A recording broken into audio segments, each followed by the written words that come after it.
নমস্কার, ব্লগে পাইলে আপনাদের সকলকে স্বাগত। আশা করি আপনারা সকলে ভালো আছেন, আমরাও সকলে ভালো আছি। আজকের ব্লগটা আমি এখান থেকে শুরু করলাম। চলুন, আজকে দুপুরে জমজমাটি খাওয়া দাওয়া আছে, সেটাই আমি আপনাদের সাথে শেয়ার করব। আর দুপুরে মেনুতে আছে চিকেন চাপ আর ফ্রাইড রাইস। চলুন সব গুছিয়ে নিয়ে আসি, আর আপাতত আপনাদেরকে চিকেন চাপের রেসিপিটা শেয়ার করছি। আমি সব সবজিপাতি কেটে গুছিয়ে নিয়ে চলে এসেছি। এপাশে চাপের জিনিসপত্র রাখা রয়েছে, আর ওপাশে ফ্রাইড রাইসের জিনিসপত্র রাখা, আর এখানে ছেলের জন্য সবজিপাতি কেটে রেখেছি। দুপাশের ওভেনে দুটো জায়গা বসিয়ে দিয়েছি, তাদের তেল গরম করতে দিয়ে দিচ্ছি। এক পাশে আমাদের চাপের মশলা রেডি করবো, আর এক পাশে ছেলের জন্য খাবার তৈরি করব। ছেলের জন্য বানাবো আজকে চিকেন স্যুপ, একটু অন্যরকম ভাবে। এখানে তেল গরম হয়ে গেছে, আর আমি তেজপাতা, গোটা এলাচ, ফোড়ন দিয়ে সবজিগুলো দিয়ে দিয়েছি। সবজির মধ্যে আছে আলু, ক্যাপসিকাম, একটুখানি টমেটো অর্ধেক, আর মটরশুঁটি আর পেঁপে। আর এদিকে চিকেন চাপ করার তেলটা গরম হয়ে গেছে বলে আমি চিকেনগুলো সব ডুবো তেলে ভাজা বসিয়ে দিয়েছি। ছেলের চিকেন স্যুপের সবজিটা রেডি হয়ে গেছিলো বলে চিকেনের পিস কটা দিয়ে ফেলেছি, দিয়ে এখন জোরে আঁচ দিয়ে নাড়ছি। হালকা ভাজা হয়ে গেছে, আর এখন আমি দিয়ে দিয়েছি রসুন বাটা, একটু আদা বাটা, সেটা দিয়ে এখন জোরে স্টিম দিয়ে নাড়াচ্ছি। এতে আমি কোনো রকম হলুদ অ্যাড করব না, এরকম ভাবেই আমি জোরে দিয়ে নাড়াবো গ্যাসটা। নাড়ানোর পরে আমি আস্তে করে জল দিয়ে দেবো, গরম জল। তাহলেই আমার একটা সিটি মারলে ছেলের স্যুপটা রেডি হয়ে যাবে। মশলাটা দিয়ে ভালো করে কষিয়ে নিয়েছি, কোনো রকম কাঁচা গন্ধ বেরোচ্ছে না, তাই আমি এখন গরম জল করে ঢেলে দিলাম। এটা পুরোটা রেডি হয়ে গেছে, এখন দুটো সিটি মেরে আমি নামিয়ে নেব। আপনাদের সাথে কথা বলতে বলতে আমার এদিকে চিকেনগুলো ভাজা হয়ে গেছে প্রায়। এই চিকেনগুলোকে ভালো করে মাছ ভাজার মতন ডুবো তেলে ভেজে নিচ্ছি। ও, আপনাদেরকে তো বলাই হয়নি, চিকেনগুলো ভাজার আগে আমি 1 ঘন্টা ম্যারিনেট করে রেখে দিয়েছিলাম নুন আর লেবুর রস দিয়ে, যাতে চিকেনগুলোর মধ্যে ভালো করে নুন ঢুকে যায়, কারণ ভাজার পর চিকেনগুলোতে অত ভালোভাবে নুন ঢোকে না। আমি এক এক করে সব চিকেনগুলো ভেজে নিয়েছি।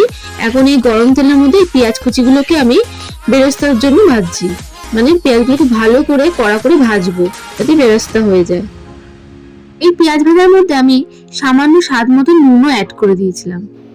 চলুন ওইদিকে আমি চাপের যে মশলাগুলো দিতে হবে সেগুলো রেডি করে নিই। একটা বাটিতে আছে টমেটো আর পরিমাণ মতন আদা, আর একটা বাটিতে আছে পেঁয়াজ আর রসুন বাটা, আর একটা বাটিতে আছে টক দই সামান্য নুন দিয়ে ফেটিয়ে রেখেছি। এবার সেই গরম তেলের মধ্যে আমি তেজপাতা, জিরে, একটু গোটা গরম মশলা ফোড়ন দিয়ে দিয়েছি, আর ওই যে পেঁয়াজ আর রসুন বাটাটা রেখে দিয়েছিলাম সেটা এখন আমি দিয়ে দিচ্ছি। এটা একটু ভাজা ভাজা হয়ে আসলে আমি টমেটো আর আদা পেস্ট যেটা করে রেখেছি তারপর সেটা ঢেলে দেবো।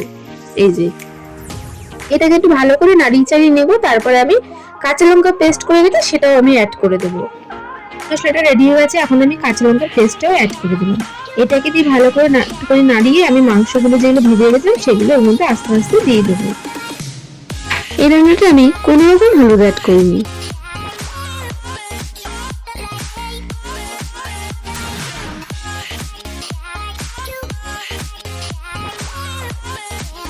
মাংসগুলো কড়াইতে ছাড়ার পরে আমি সব মাংসগুলোকে ভালো করে নাড়িয়ে দেবো, যাতে সব মাংসগুলোর গায়ে ভালো করে মশলা ঢুকে যায়।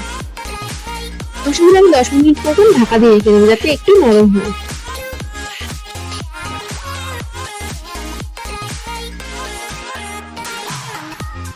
ঢাকা তুলে নিয়েছি, আর এখন আমি দিচ্ছি ওই যে ফেটে রেখেছিলাম যে টক দইটা, সেই টক দইটা। আপনারা সকলে মাংসের পরিমাণ অনুযায়ী টক দইটা নিতে পারেন। এদিকে আমি করে রেখেছিলাম কাজু বাটা, চালমগজ বাটা, পোস্ত বাটা, সেগুলোকে এখন আমি ঢেলে দিচ্ছি আস্তে আস্তে করে। আপনারা সকলে এরকমটাই করতে পারেন। যখন মাংসটা হয়ে আসবে প্রায়, তখনই এই মশলাগুলো দেবেন, এই যে কাজু বাটা, পোস্ত বাটা, চালমগজ বাটা লাস্টের দিকে দেবেন নামানোর আগে, তাহলে খুব একটা মাংস লেগে যাবে না। প্রথম দিকে দিলেই মাংসগুলো বড্ড কড়াইতে লেগে যায়, সেই কারণে আমি এই জিনিসগুলো লাস্টে দিই, এই মশলাটা বিশেষত। আর এখন মাংসটা হয়েই গেছে প্রায়, তাই জন্য আমি বেশি বেরেস্তাটা দিয়ে মাংসটাকে সাজিয়ে গুছিয়ে নিচ্ছি। তার উপর দিয়ে ঘি দেবো, আর আমি করে রেখেছিলাম জায়ফল জয়িত্রী বাটা, সামান্য পরিমাণে 1 চামচ মতন বাটা আমি এটাই মিশিয়ে দেবো, এতে মাংসের সেন্টটা খুব ভালো ওঠে। কোনোদিন আপনারাও চাইলে বাড়িতে এরকম ভাবে চিকেন চাপ রান্না করে খেতে পারেন, খুব একটা মন্দ লাগে না, ভালোই লাগে খেতে। একবার ট্রাই করলে নিশ্চয়ই বুঝবেন। আমার চিকেন চাপ করা রেডি।